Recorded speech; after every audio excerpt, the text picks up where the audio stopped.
வங்கக்கடலில் நிலவும் ஆழ்ந்த காற்றழுத்த தாழ்வு மண்டலம் 6 மணி நேரத்தில் புயலாக வலுப்பெறக்கூடும் என்று வானிலை மையம் தெரிவித்திருக்கிறது. செங்கல் புயலானது சென்னையை நெருங்கி வருகிறது. விவரங்களோடு செய்தியாளர் ஸ்ரீதர் இணைகிறார். ஸ்ரீதர், இது தொடர்பாக வானிலை மையம் தரப்புல சொல்லப்பட்டிருக்க முழு விவரம் என்ன?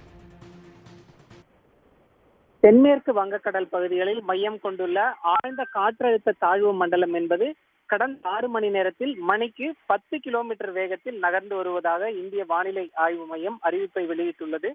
முன்னதாக மணிக்கு 13 கிலோமீட்டர் வேகத்தில் நகர்ந்து கொண்டிருந்த இந்த ஆழ்ந்த காற்றழுத்த தாழ்வு மண்டலம் என்பது தற்போது மணிக்கு 10 கிலோமீட்டர் வேகத்தில் நகர்ந்து வருகிறது. இதன் நகரும் வேகம் என்பது தற்போது குறைந்து இருப்பதாக வானிலை ஆய்வு மையம் அறிவிப்பை வெளியிட்டுள்ளது. சென்னையிலிருந்து 530 கிலோமீட்டர் தெற்கு தென்கிழக்கில் இந்த ஆழ்ந்த காற்றழுத்த தாழ்வு மண்டலம் என்பது மையம் கொண்டிருக்கிறது.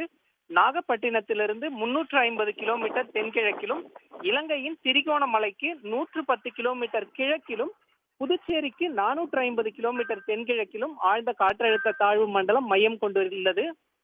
இந்த ஆழ்ந்த காற்றழுத்த தாழ்வு மண்டலம் என்பது தொடர்ச்சியாக வடக்கு வடமேற்கு திசையில் நகர்ந்து வருகிறது. அடுத்த 6 மணி நேரத்தில் இந்த ஆழ்ந்த காற்றழுத்த தாழ்வு மண்டலம் என்பது புயலாக வலுப்பெறக்கூடும் என்ற ஒரு தகவலையும் இந்திய வானிலை ஆய்வு மையம் தற்போது தெரிவித்துள்ளது.